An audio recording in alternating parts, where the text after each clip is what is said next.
Afternoon student. Now today we will talk about the repeating or recurring decimal. So with the example of the questions, okay, with the examples we can easily get knowing the information regarding the repeating or recurring decimal. So firstly we will take the first example, that is 2/11. तो हमें देखना है कि ये जो fraction है ये recurring decimal है या फिर रिपीटिंग डेसिमल। ओके, तो इस क्वेश्चन को अगर हमें सॉल्व करना है तो हम क्या करेंगे, सिंपली डिवाइड करेंगे। डिवाइड करते समय हम कैसे लिखेंगे, 11 और 2। ये कितना हो जाएगा बताइए। उसके बाद 2 एज इट इज़, 2 11 से स्मॉल है इसलिए हम क्या करेंगे, डेसिमल पॉइंट लेंगे। डेसिमल पॉइंट लिया तो हम इसको ग्रेटर बना सकते हैं। ओके, ये कितना होगा फिर बताइए। ओके, इसके बाद ये कितना हो गया, 9।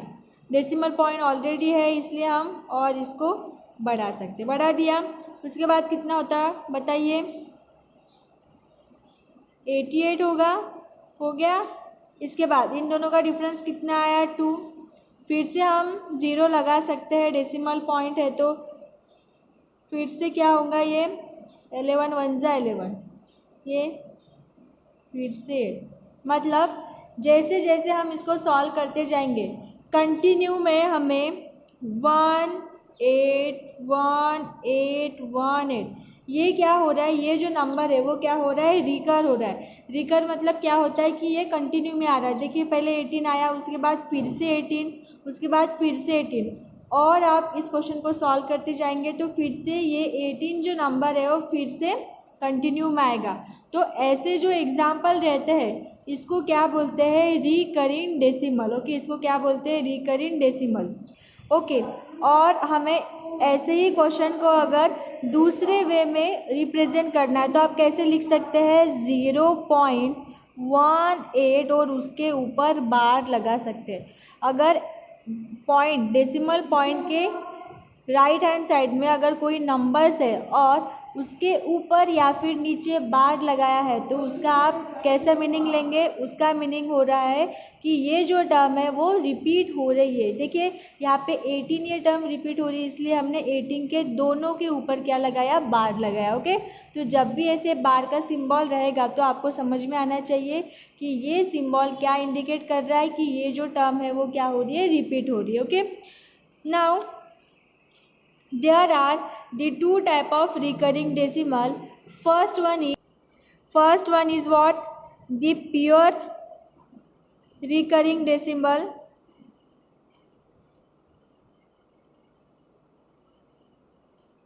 and second one is what, mixed recurring decimal. Okay, so there are the two type of recurring decimal. First one is a pure and second one is a mixed.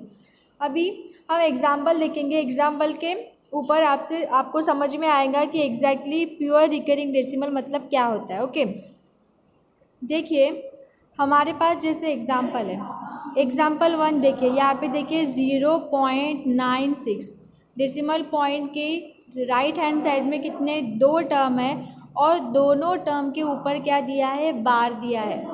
तो ऐसे जो एग्जाम्पल रहते हैं इसको क्या बोलते हैं, प्योर रिकरिंग डेसिमल। प्योर क्यों बोल रहे हैं, क्योंकि डेसिमल पॉइंट के बाद में राइट हैंड साइड में जितने भी नंबर्स है वो पूरे नंबर्स रिकर हो रहे हैं, पूरे नंबर्स कंटिन्यू में रिपीट हो रहे हैं। तो ऐसे जो एग्जाम्पल रहते हैं उसको क्या बोलते हैं, प्योर रिकरिंग डेसिमल। देखिए जैसे 0.8 है, पॉइंट के बाद सिर्फ एक ही टर्म है जो 8 है और उसके ऊपर बार है, मतलब ये जो 8 है वो क्या कंटिन्यू में रिपीट होगा। ओके, तो ऐसे देखिए ये भी जो क्वेश्चन है, क्वेश्चन नंबर 3, एग्जाम्पल नंबर 3, यहाँ पे देखिए 3 टर्म है और तीनों टर्म के ऊपर क्या है, बार है, मतलब ये तीनों भी टर्म क्या होंगे, कंटिन्यू में रिपीट होंगे।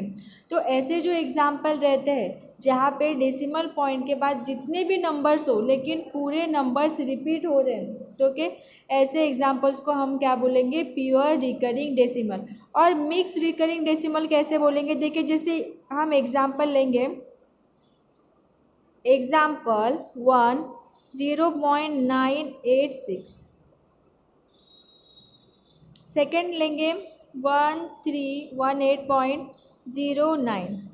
देखिए ये भी डेसिमल नंबर है, डेसिमल पॉइंट के भी बाद एक टर्म पे बार है, लेकिन देखिए इनमें दोनों में डिफरेंस क्या है, यहाँ पे डेसिमल पॉइंट के बाद जितने भी टर्म्स हैं वो सभी पे ऊपर क्या है, बार है। लेकिन मिक्स में क्या होता है कि यहाँ पे देखिए डेसिमल पॉइंट के बाद कुल मिला के कितने 3 पॉइंट है, लेकिन 3 पॉइंट में से जो सिर्फ एक पॉइंट है, एक जो नंबर है उसके ऊपर ही डेसिमल क्या है, बार है। ओके, सिर्फ एक ही नंबर के ऊपर क्या है, बार है। तो जो एक से एग्जाम्पल रहते हैं उसको क्या बोलते हैं, मिक्स। मिक्स मतलब यहाँ पे नॉन रिकरिंग नंबर भी है, ये दो नॉन रिकरिंग नंबर और 1 रिकरिंग नंबर है। ओके, तो जो ऐसे एग्जाम्पल रहते हैं उसको क्या बोलते हैं हम, मिक्स रिकरिंग डेसिमल। ओके, अब हम देखेंगे conversion of pure recurring decimal into vulgar fraction. Okay, तो अब आपको समझ में आया कि प्योर रिकरिंग डेसिमल मतलब क्या होता है। उसके बाद जो हमारे पास एग्जाम्पल रहेंगे उस एग्जाम्पल को हमें वल्गर फ्रैक्शन में कन्वर्ट करना है। Okay, so in this there are the 2 steps. Okay, 2 steps है, उन स्टेप्स को आपको फॉलो करना है और उन स्टेप्स का यूज़ करके आप डेसिमल नंबर्स को, प्योर रिकरिंग डेसिमल्स को वल्गर फ्रैक्शन में कन्वर्ट कर सकते हो। Okay, now we will take the first example. Okay, हमारे पास एक एग्जांपल है, हमारे पास एक प्योर रिकरिंग डेसिमल है 0.35 और देखिए 35 दोनों टर्म के ऊपर बार है, मतलब ये क्या है, प्योर रिकरिंग डेसिमल है। इसको हमें क्या करना है, वल्गर फ्रैक्शन में कन्वर्ट करना है। तो यहाँ पे करते समय देखिए पहले हमें क्या करना पड़ता है, एक से ये जो टर्म है इसको डिनोट करना पड़ता है। ओके, तो हम डिनोट कैसे करेंगे, 0.3535। हमने ऐसे क्यों लिखा, क्योंकि हमें दिया है ये दोनों क्या हो रहे, रिकर हो रहे, कंटिन्यू में रिपीट हो रहे, हमने लिखा कंटिन्यू में रिपीट। ओके, इसके बाद देखिए हमें क्या करना पड़ता है, हमें यहाँ पे देखना पड़ता है कि डेसिमल पॉइंट के बाद कितने टर्म के ऊपर बार है। देखिए यहाँ पे 2 टर्म के ऊपर बार है, इसलिए हम क्या करेंगे, हमारी जो इक्वेशन 1 है इसको बोथ साइड से क्या करें, 100 से मल्टीप्लाई कर देंगे। Okay, we multiply what, both sides of equation what, 1 by 100 से क्यों किया, क्योंकि 2 पॉइंट के ऊपर बार है, इसलिए हम क्या करेंगे, लिखिए फिर 100 इंटू एक्स इक्वल टू क्या होगा, या फिर 0.3535 इंटू क्या है 100, ये हो गया। इसको ही हम कैसे लिखेंगे फिर, 100x इज इक्वल टू 35.35, ये आपका हो गया, ये इसको देंगे हम इक्वेशन नंबर 2, ये हो गया। अब हम क्या करना पड़ता है, देखिए पहले हमने क्या किया, x से डिनोट किया, उसके बाद 2 टर्म के ऊपर बार है इसलिए हमने 100 से दोनों साइड से मल्टीप्लाई किया। ये सॉल्व करने के बाद हमें क्या करना पड़ता है, क्वेश्चन इक्वेशन नंबर 2 को इक्वेशन नंबर 1 से क्या करना पड़ता है, सब्ट्रैक्ट करना पड़ता है। हम कैसे लिखेंगे, सब्ट्रैक्ट इक्वेशन 2 फ्रॉम 1। हमें क्या मिलेगा, 100x माइनस एक ऊपर का कितना x is equal to 35.35 minus 0.3535। इसको सॉल्व कीजिए, कितना आएगा 99x, और ये कितनी, इसकी कितनी वैल्यू आएगी, इसकी वैल्यू आएगी देखिए 35, इसकी वैल्यू कितनी आएगी 35 आएगी। ओके, आगे हमारी 35 वैल्यू। अब हम क्या करेंगे, सिंपली लिखेंगे 35/99।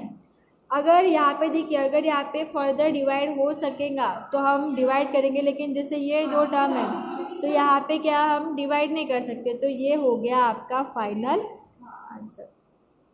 समझ में आया। अगर आपको वल्गर फ्रैक्शन के मेथड से सॉल्व करो बोलेंगे तो आपको ऐसे इस वे में सॉल्व करना है। पहले x से डिनोट करना है, उसके बाद जैसे 2 टर्म के ऊपर बार है इसलिए हमने 100 से मल्टीप्लाई किया। अगर एक टर्म के ऊपर बार रहता तो हम 10 से मल्टीप्लाई करते। उसके बाद इक्वेशन 2 को इक्वेशन 1 से सब्ट्रैक्ट करना है और उसको x की वैल्यू निकालनी है। x की वैल्यू हमें फ्रैक्शन में निकालनी है, ओके, क्योंकि वल्गर फ्रैक्शन वल्गर मेथड है लेकिन क्या है, फ्रैक्शन लिखा है तो मतलब फ्रैक्शन के टर्म से हमें लिखना है। तो ये समझ में आया। ऐसे ही एग्जांपल्स इस वे पे एग्जांपल बेस्ड एक्सरसाइज नंबर 5.3 जो हम देखेंगे, ओके। उसके बाद ये तो हो गया आपका किसके बारे में, अगर आपके डेसिमल्स प्योर रिकरिंग है। अगर वही आपके डेसिमल मिक्स रिकरिंग है तो आप कैसे सॉल्व करेंगे।